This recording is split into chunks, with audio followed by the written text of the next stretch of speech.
live. All right, we are live. Hey, everybody, my name is Darren Calhoun. My pronouns are he, him, and I'm coming live to you from the Congress Hotel in downtown Chicago.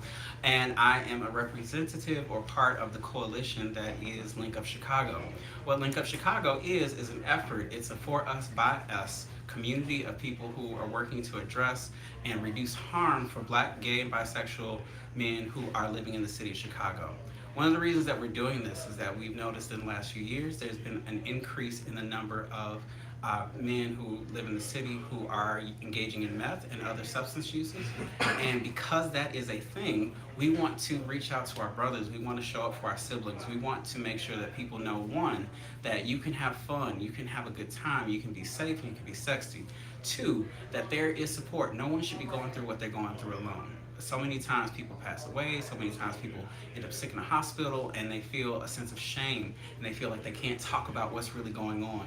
But we have things like housing assistance, medical assistance.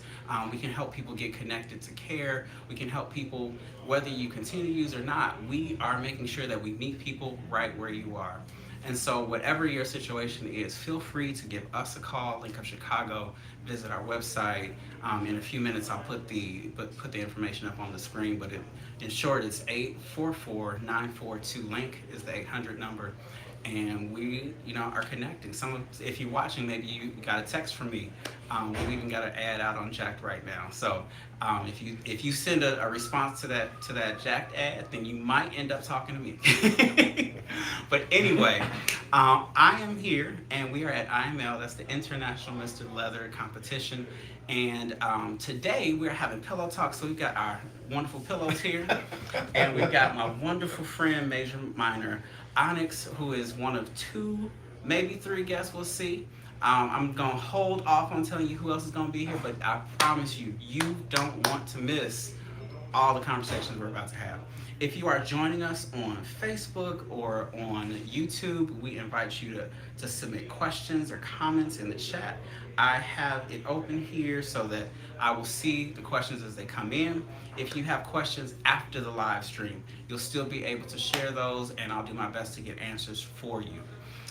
So, with that being said, I want to introduce you to this wonderful, gorgeous, handsome troublemaker that is Major Minor Onyx. Hi. Hi, I'm good. How are you? I am real good. Happy IML. Happy IML to you. Happy IML. I am excited to be here. I'm excited to, answer some questions, give some insight, and hopefully everyone leaves this thing with a little bit more knowledge, a little bit more nugget of information. That's what's up, and I'm so glad that you could be here with us. Because how many times have you been to IML? Ooh, it's been. Roughly. I've been to several. I think I haven't missed an IML except for maybe last year. Okay. Since 2013. Okay. I've been to every single IML since That was my 2013. first time because I showed up after church one day because Yes. my church meets literally across the street. And I was Right. like, what's all these G.I. Joe looking men doing walking down the street? And he has assless chaps. I'm just gonna go see. I'm just going. Curious. And I walked into the hotel, and I don't know. Did you watch one of the Matrix sequels or in the trilogy where it's like there's like the giant dance party, Yes. and like everywhere, and people are like all intertwined. Yes. That's Yes. what I walked into, and I was like, what is this? No context. I just followed One some big guys party. and walked into a giant party. But the thing that stood out to me was that like somebody immediately was like, come on in. Hey, it's a party. I was like, but I don't look like these like bodybuilders. Why would I don't look like I don't look like a bodybuilder either. But I mean, I think that's the nature of just leather and kink in general. Is you come as you are, and you're accepted as who you are. So tell us about that. What does that look like? So for me, I think just the kink and leather spaces are. I feel like for the most part they are they can be inclusive. I mean, you always have bad apples that want to spoil the whole bunch. But I Mm-hmm. think overall, overarching, we're the freaks. We're the queer kids. We're the weird people. We're the weirdos, right? Right. And I think that kind of overcompasses everything else. And when we're embraced by our people that look like us, people that feel like us, people that know us, Mm-hmm. it then creates that sense of inclusivity. So, so tell me. So you said 2013, and you found this community where it's about embracing who you are, how you are. How did you discover this community? So I discovered this community. I think I was 21 years old, and I met a gentleman on Adam for Adam. If you could remember Adam for Adam, I It's think a still lot it's of still a is it, thing. is it still a thing? It's still a thing. Oh, it's still a thing. Wow. Now the party line. Not everybody's old enough to know about the party line, but the I know party line about still Party exists Line. too. Really? It still does. Takes me back. Take us back. Heydays. I met a gentleman on A for A, and we had a lot of conversation back and forth. We exchanged numbers, and he wanted me to become his boy. Okay. And at first I'm like, what does that mean? What is this? Is this? Later do I find out this gentleman is a Leatherman. He is a Kingster. He orients in this scene, and he wanted me to then be a part of that scene. Okay. And instantly I gravitated toward that. It was just natural for me to just pick it up, and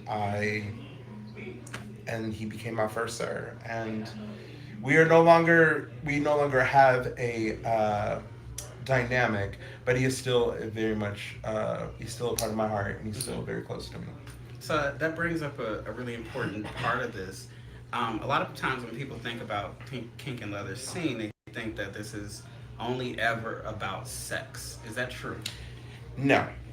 And I want to, and I know a lot of people will disagree or have their opinions. I'm a firm believer in the separation of kink and sex. Talk about Because you can play in kink and you can be kinky, but you don't have to actually necessarily have sex to be Mhm. kinky, right? I think when we actually talk about kinks and fetishes, we talk about the nature of like who you are, what turns you on, what can gravitate toward sex, it. Hmm. but it doesn't necessarily have to be what we traditionally think of as sex. Hmm. Yeah, so that's kind of how I feel about it. I'm a very firm believer in the separation of kink and fetish play and like traditional or I guess traditional forms of sexual activity. Okay. And so I think that's important because again, a lot of times people only see like 50 Shades of Grey, and then they get this very misunderstood version of what It does kink happen. is. It does happen. First off, I will be the first one to say 50 Shades of Grey is a horrible example. Right.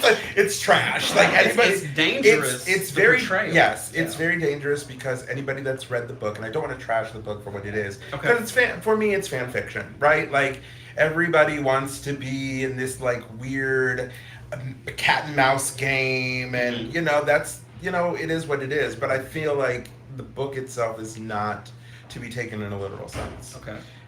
Just the fact that it's very dangerous is what Christian Grey is obviously suffering some sort of like mental disorder and has a whole lot of stuff. He needs to go to therapy, and then on top of that, Team therapy all day.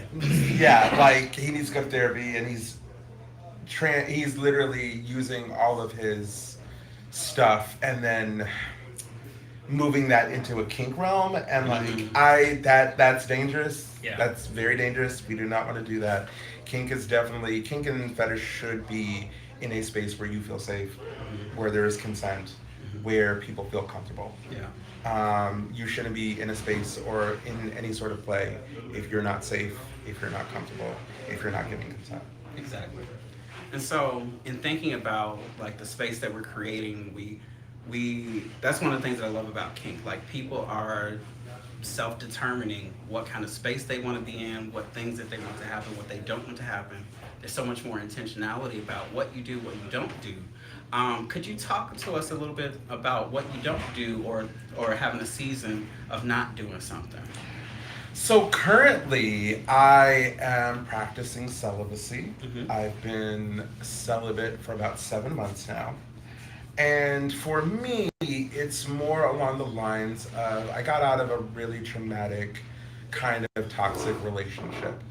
And for me, it's about cleansing me and Mm-hmm. about not wanting to bring. I'm very much about energy. Yeah. And when we talk about sex and we talk about being intimate with other people, it's an exchange of energy. Mm-hmm. And I'm very much in the thought of if I'm in the process of healing, then I don't need energy or different people's energy in my space. Mm-hmm. So on this journey of healing, I'm just very not necessarily cut off emotionally, but I'm very guarded about who I interact with on a certain level. Okay. So like that's kind of the season that I'm in. It's been very interesting. I'm learning a lot more about myself without the. I'm learning that I'm still a sexual creature. Mm-hmm. Like I still masturbate. I still think about sex, Mm-hmm. but it doesn't necessarily always have to be with another person. Mm-hmm. Okay. And so I'm learning a lot more about myself in the aspect of sexual gratification solo Yeah. and not with another person. Okay. And I really appreciate your vulnerability and sharing that because sometimes people think to be here or to be in a space like this, it's all, if you're not going to have sex, then why would you be there? No, I think that's a deterrent from people who want to explore kink, Mm-hmm. especially like people that we would call newbies or babies in the Mm-hmm. kink and leather communities. It's a deterrent, right? Yeah. Like it's this feeling like, oh, you're obligated to like have sex with all these people here and that's part of the fun. I mean, if that's what you're coming for, then okay, but again, that's not what it's here for. Right. It's around IML is surrounded by this competition, this Mm-hmm. leather competition, but there's also, we're around a bunch of hypersexualized sexual people. So, Mm-hmm. things happen. But it definitely doesn't warrant the new goer, the newbie, or the person that's just a kink to feel obligated that they have to get drunk and sleep with somebody. Right. So I appreciate that because there's even 12-step groups that meet here. There's Sex and Love Absolutely. Addicts Anonymous that meet here. Like Absolutely. there's a full, it's a community, right? So yes, there's some people who are not healthy and not smart in the community, just like there's others who are doing amazing work, people who are building community, building connections. And as with any community, whether it's a church or a leather bar, it's about the connections that you make and it's about the ways that you show up as your authentic self. Absolutely. So we're gonna, in a minute, we're gonna take a break, and then we're gonna have our.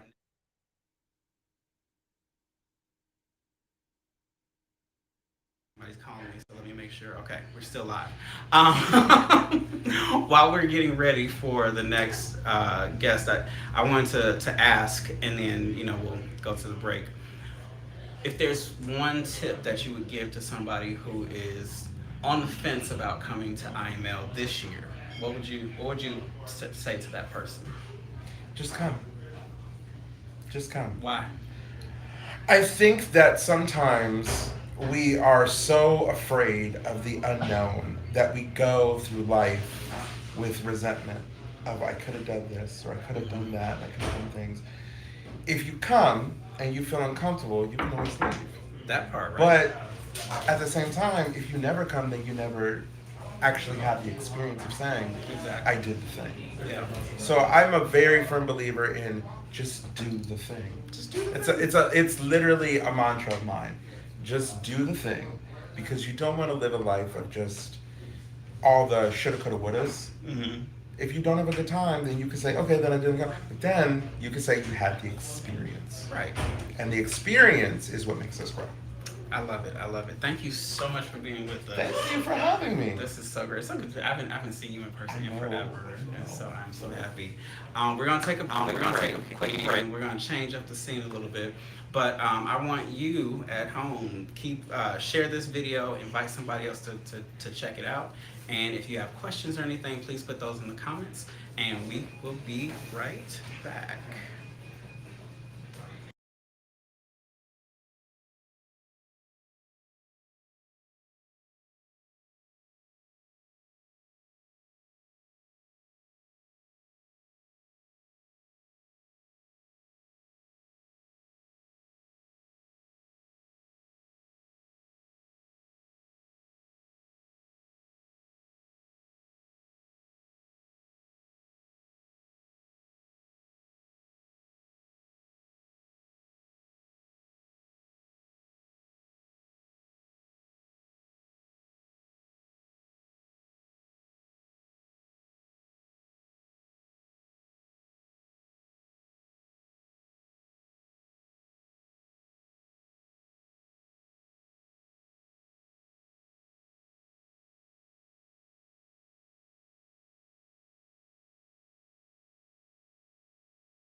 All right, and we are back.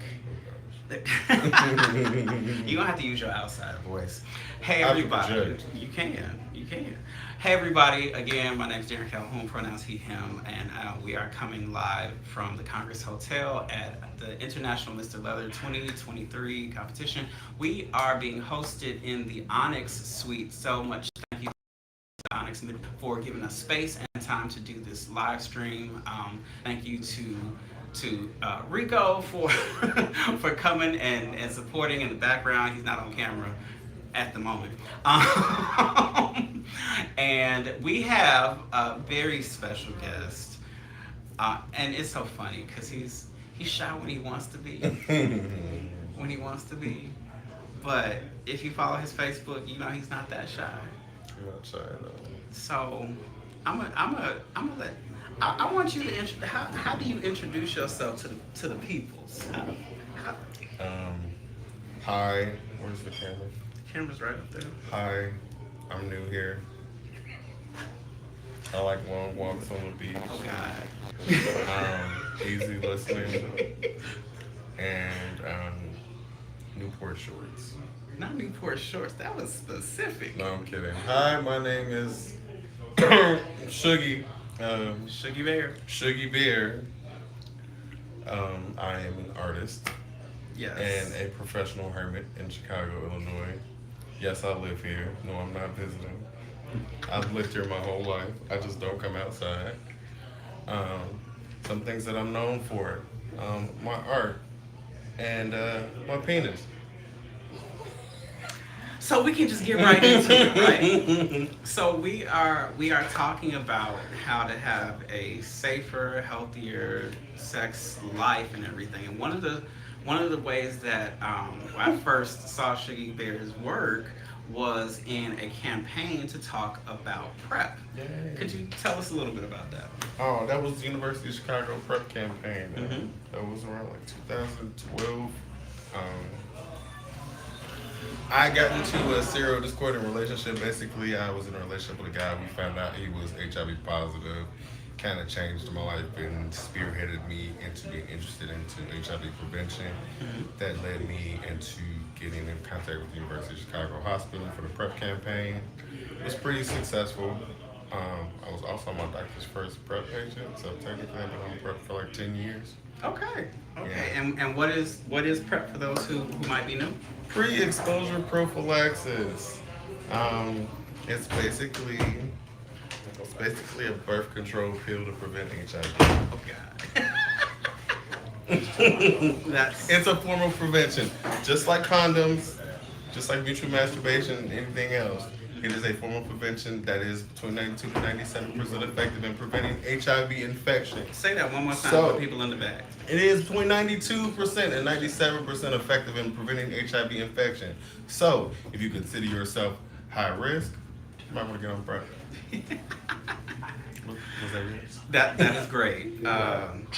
Somebody asked a question they in the chat. They said, "Why do you look like you over it?" Oh, hi. Have you met me? right. And then Mark is asking if I've seen Parib. I've not seen Parib yet, but Parib is competing in the IML competition this year. Shout out to him. Shout out to Phobos. There's actually I know several people who are in the running. Shout out to Sub-Zero, Onyx. So I'm looking forward to seeing lots of folks. So we've been talking about PrEP and how PrEP is a way to again reduce harm, right?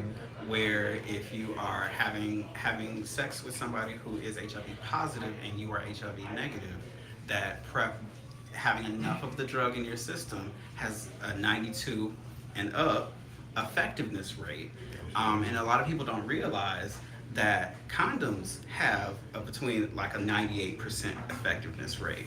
So PrEP and condoms mean you have a lot of coverage where some people say, well, I just use condoms. It's like, that's great. But why not have two options working in your favor if sex with a condom is how you're engaging? And so we have lots of research. We have lots of time that we've seen how this is important and why this is important. So thank you for raising that awareness. No problem. The other thing that we talk about is if you want, can we talk about what life is like on the Twitterverse? Um, all my life I had to fight. All your life you All had to my fight. life I had to fight. Hmm. Twitter is interesting. It's an interesting space for me to explore kink and fetishes and things like that because I guess that's part of my kink doing it publicly, Okay. so that there's no shame or anything. It's just fascinating to see the droves of people who are like-minded or people who are just interested in following me. I think I had like 15,000 followers last weekend. I saw that recently. It's I was like like, oh, 25, 24. we don't crossed over. Yeah, to the other side. All my life I had to fight, but you out here winning. Mm-mm. You knocking them out. I wish my bank account said the same. That part. That part. We have a studio audience that is nodding in agreement right now. They want everything for free. Child, start crying. So talk a little bit about that because like you mentioned two things that maybe we hold in tension. Mm-hmm. You are a hermit, so we don't get to see you, but on the internet we get to see you. Mm-hmm. What's the truth? What's the real Shuggie bear? What does that mean? The real Shuggie bear is you get what you see. It's literally a balance of the two. Yes, I am private. Yes, I am a hermit. Do I like coming outside? No. Do I like people? Not so much. Do I like being naked? Yes. Do I like being naked publicly? Yes. Do I like people's reactions to me being naked publicly? Absolutely. Yeah, there's that. A lot of people like penis. And so I think there's something valuable in what you're naming because sometimes when people do have access to pictures of your body or videos of your body, they think certain things, they assume certain things about, oh well, you just must be having sex with everybody, or they assume things about, well if you're not responding to me, then how, like it's personal. But you said you have 15,000. Right, that's like 23.5 thousand people. 23,500. So it's like this. You send me a message. If I do not see that message within the first 3 minutes, I won't see that message. Because it's going to get buried, right? Yeah, it's going to get buried. And a lot of people feel like I don't respond because I ignore them. A lot of them I do. But for those that I don't, like, it's just interesting because if they feel like you're ignoring them, they report you. That's why I have so many. So many. So many. So Oh, so many. I have a quick question that somebody brought up. It says, what if you are undetected? I'm guessing they're asking if you're undetectable, if PrEP's an option. So PrEP is there's two drugs that we use for PrEP, Truvada and Descovy. And both of those drugs actually are part of HIV treatment. Right. How they work is in both people who are HIV positive and people who are HIV negative, it stops the virus from being able to make copies of itself. Right. So when somebody who's HIV negative, even though the virus will get introduced into your system, it interrupts the part where the T cells or the white blood cells, where they get taken over, they get hijacked. PrEP stops that from happening. So the same thing that it's doing in HIV positive people, it's making it so the virus can't keep replicating, which is how they become undetectable, is the same thing that it does in HIV negative people, where it stops the process from beginning. Right. So hopefully that helps folks understand a little bit more. We have another question. The question says, how often do you have to deal with people believing that they can touch you just because you are nude on Twitter? How do you handle that? There hasn't been a time where I was not sexually assaulted in a public space, at like gay clubs. All the time people feel like they could put their hands on me. But you're a man, and men Right. want that, right? Right. Is that Right. how you feel? You wouldn't be posting pictures like that on the internet if you didn't want people to touch you, or threaten to kidnap you, or threaten to rape you. Those types of things. I get those types of things. And it's sexual assault. We need to practice consent. Yeah, because I don't feel like I can put my hands on you just because. Right. about respecting consent. Right. I feel like most people don't know what consent is. Not for real. Especially when it comes to cisgender gay men. So often we've assumed that, oh, well, we're all men, and so it's just whatever. We're all men. We're all drinking. We're all dancing. We're all having a good time. And this is a crowded club. So if I touch you, you probably won't even know who did it. Mm. So, so now we're in a new space. Mhm. This is your first time. We are taking your IML virginity today. Oh God, I don't like the way that sounds. Virginity is a construct that is oppressive and problematic. So Okay. we're just going to turn it on its head and make it into what it is, nothing all at my all. life. All my life. So why show up at a place like this besides the fact that I invited you? I've always low key wanted to come, and That's I what feel he like said. yeah. We were saying something earlier, and I was like, Probably would. pause, but go ahead. You've always wanted to come to IML. Yes, I've always wanted to come to IML. Why come here this year? I mean, it just made perfect sense. I feel like everything in my life is aligning in such a way that there's a collision course between me and eventually possibly Onyx, like a community. You heard it here. Maybe first. Might have a little scoop there. Okay. Possibly, I'm interested.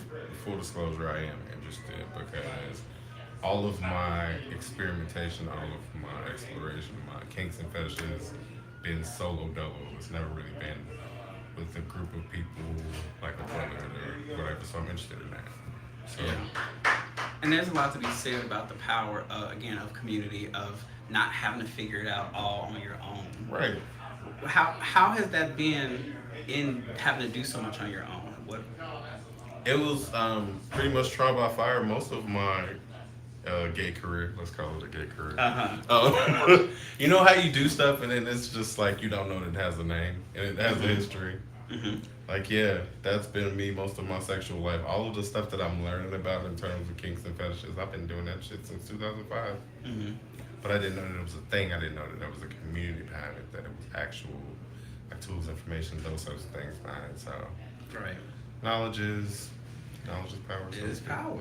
It is power, and it's a power dynamic when we share knowledge and show up for each other. Each one to each one. Each one to each one. Although sometimes people just use that in the most weird context. It's like, anyway. Yeah.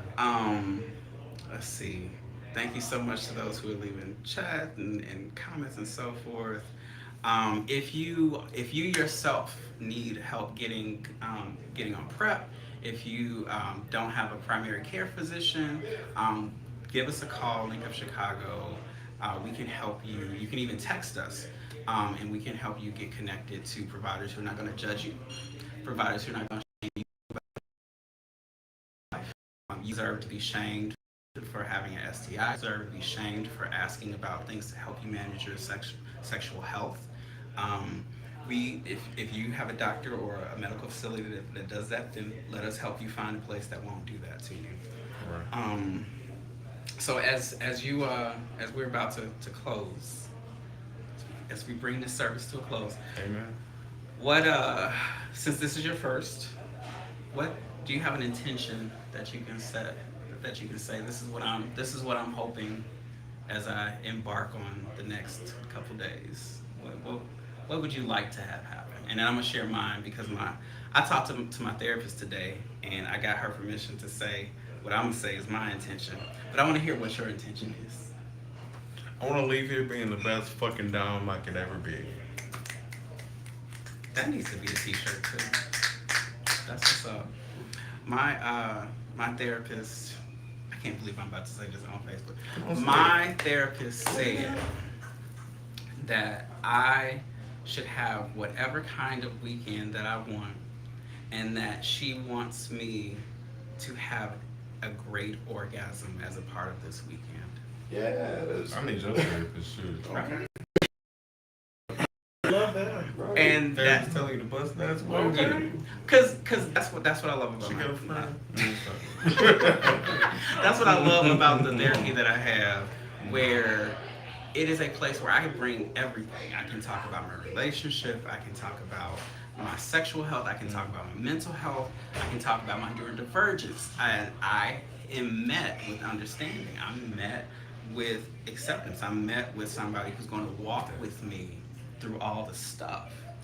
And so, like, I had some news earlier today that was upsetting, and I was able to bring that in, and through the practices that we've been doing together over the last 2 years or so, I was like, but it was upsetting, but I got this, and I'm going to address it, and I'm going to make sure we make things right, because it was something it was my bad. It was something I failed to do, and I had to apologize to a really good friend. I have another friend I still need to make amends with, but that's part of what the benefit of therapy is. People are like, oh, you gotta be like sick in the head. No, that's some trash. Go get you some support.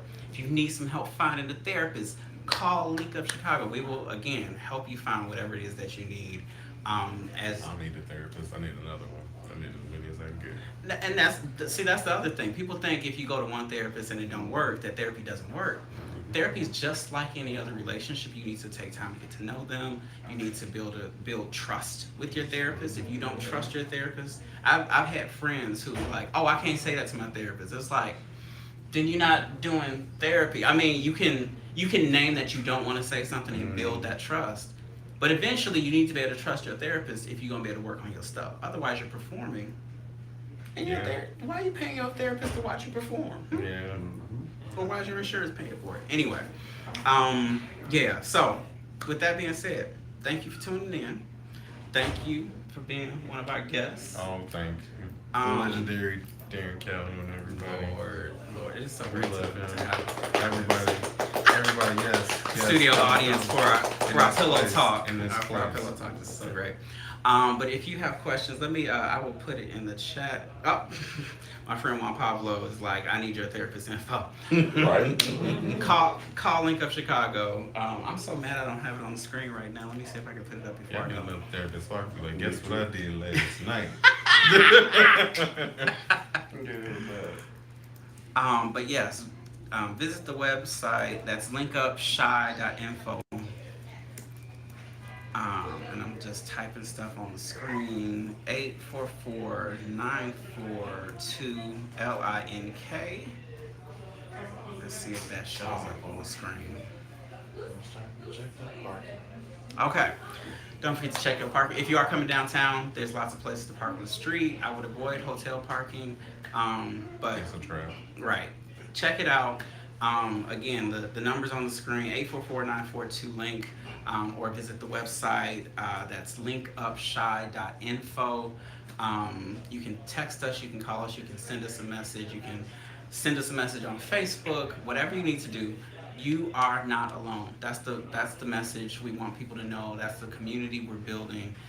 We are able to help ourselves as we help each other. And so thanks again. Much love to you, and we will see you next time. Thanks.